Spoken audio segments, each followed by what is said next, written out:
Hola amigos, bienvenidos una vez más a este espacio de Sociedad Orgánica que tan gentilmente nos brinda la Universidad Nacional de Misiones. Y hoy, como diría el maestro Dolina, nos han llamado muchas amas de casa.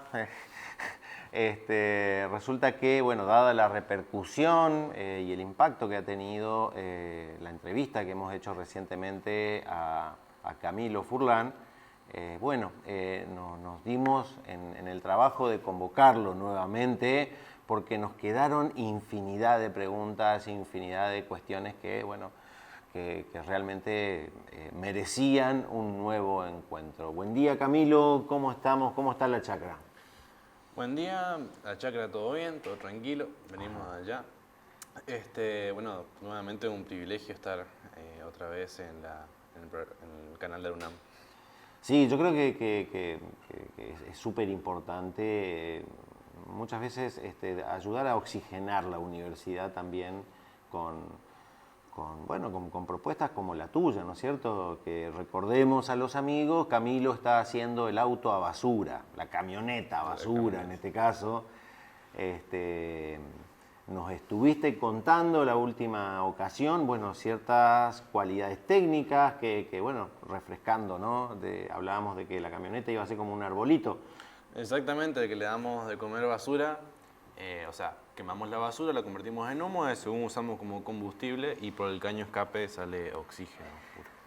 A partir de eso se abren infinidad de interrogantes, ¿no? Pero creo que también en esa oportunidad que estuviste acá nos supiste adelantar que todo esto estaba en el marco de pico del petróleo, decrecentismo. ¿De qué estamos hablando cuando hablamos de estas cuestiones?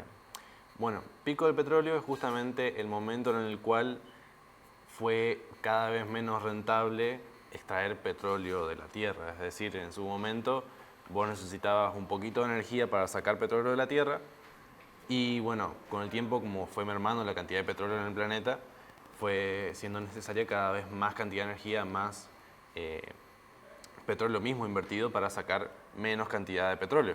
Entonces hubo un momento en el cual ya fue cada vez menos rentable extraer petróleo, que fue en el 2005, que fue el petróleo convencional. Después en el 2018 se alcanzó el pico de todos los petróleos absolutamente y desde entonces estamos en decaída.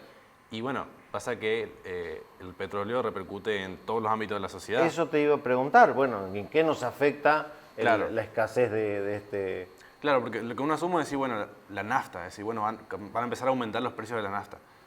Y es que no es solo eso, o sea, no solo va a ser cada vez más cara la nafta, sino que se va a encarecer el gasoil, que es un derivado directo del petróleo convencional que empezó a decaer en el 2005, desde entonces está en decaída, y es el diésel lo que se usa para mover, por ejemplo, maquinaria agrícola, megaminería, transporte de barcos, camiones, y bueno, eso obviamente repercute en los costes de todos los productos, todos los ámbitos de la sociedad, y nos afecta directamente. Entonces por ahí pensamos que la crisis económica mundial puede llegar a ser temporal o los costes de ciertas cosas como que se empiezan a carecer y decimos, bueno, ya van a venir tiempos mejores, pero la verdad es que se la ve verde.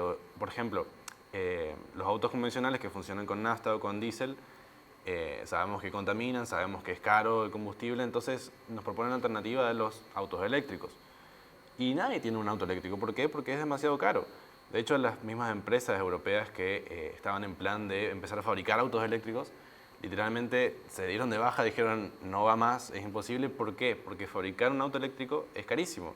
Las baterías tienen muy poca vida útil, extraer el litio es caro. Para extraer el litio que necesitamos para fabricar baterías de autos eléctricos necesitamos petróleo, necesitamos diésel para mover la megaminería. Entonces, si una empresa tendría que fabricar un auto eléctrico, tendría que cobrarte por lo menos $25.000, que no sé cuántos millones de pesos serían, por lo menos 30 millones de pesos arriba, más de eso.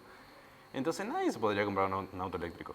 Por tanto, no es una alternativa frente a los vehículos convencionales, digamos.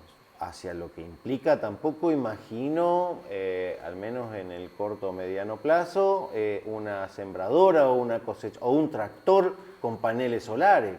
Claro, claro, sí, porque, bueno, esa es otra cosa. Por ejemplo, la educación. Por ejemplo, a una escuela o a un secundario, vos decís, bueno, vamos a enseñar a los chicos que existen alternativas o vamos a decirle que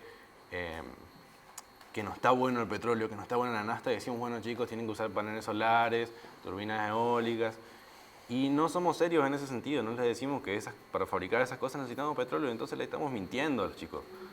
Y a todo el mundo, porque a todo el mundo se le dice que los paneles solares son una gran opción, pero en la práctica no. Entonces nos están vendiendo una alternativa que no es tal.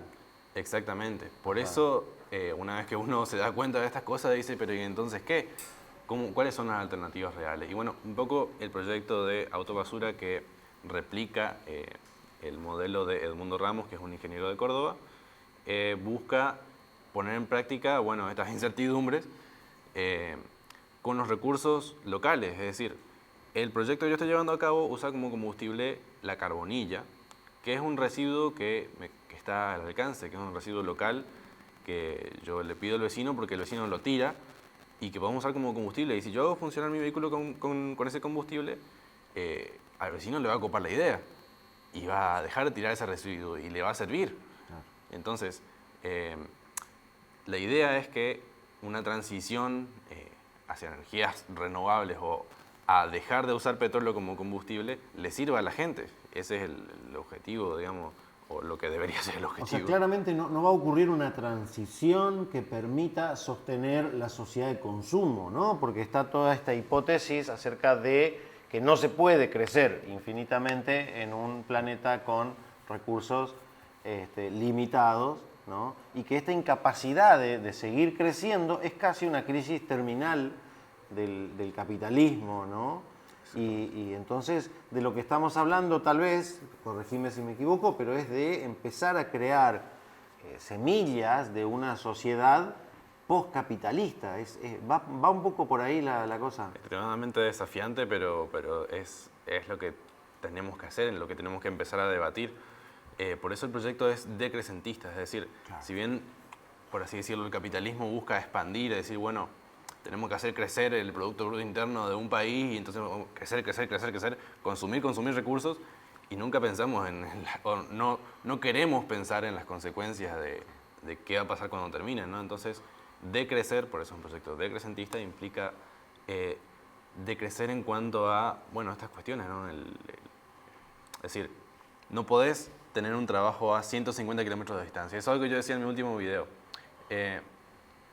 Que es, por ejemplo, la distancia del burro, que es un concepto, por así decirlo, que explica bien el decrecentismo, que es una persona antes de que exista el petróleo, antes de que existan los autos y el transporte en general, se subía a su burro y iba hasta donde el burro se cansaba. Claro. Y ahí no podía ir más allá. Entonces iba y hacía 50 kilómetros y el burro ya estaba exhausto. Claro.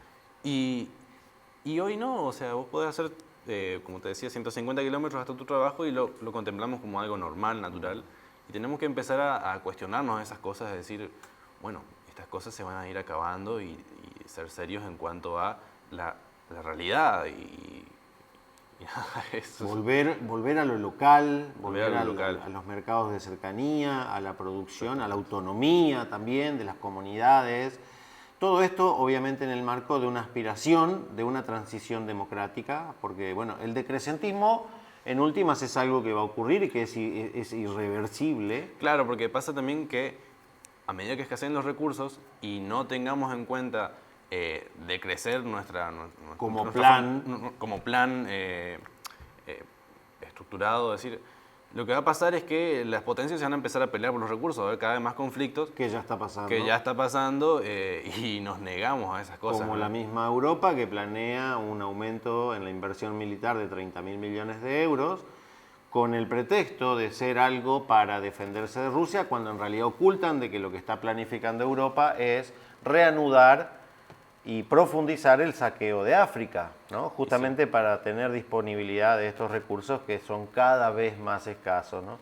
Así que, Camilo, es un problema traerte porque nos arrojás muchísima luz sobre un montón de cuestiones, pero nos volvés a dejar un montón de interrogantes. Pero bueno, queda invitar a investigar estas cuestiones, lo que es decrecentismo. Antonio Turiel, que es una persona que sabe muchísimo y es muy didáctico explicando estas cuestiones. Que es un científico, investigador del CSIC. Otro referente puede ser Antonio Aretzabala, ¿sí?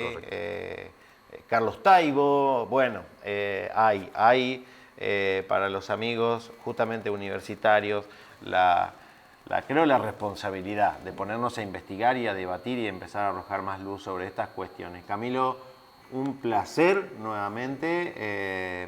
Bueno, evidentemente no tenemos más remedio que ocasionalmente vamos a tener que volver a invitarte para que nos ayudes justamente a pensar y a profundizar y a empoderarnos de estas cosas que son tan dramáticas y que lamentablemente no están en los medios de comunicación. No se está hablando del pico del petróleo, no se está hablando de toda esta profunda crisis, ¿no? Así que bueno, mis amigos, un placer estar nuevamente aquí compartiendo con Camilo Furlan y si Dios bendice, nos estaríamos reencontrando aquí en este mismo espacio de la universidad el próximo martes en Sociedad Orgánica.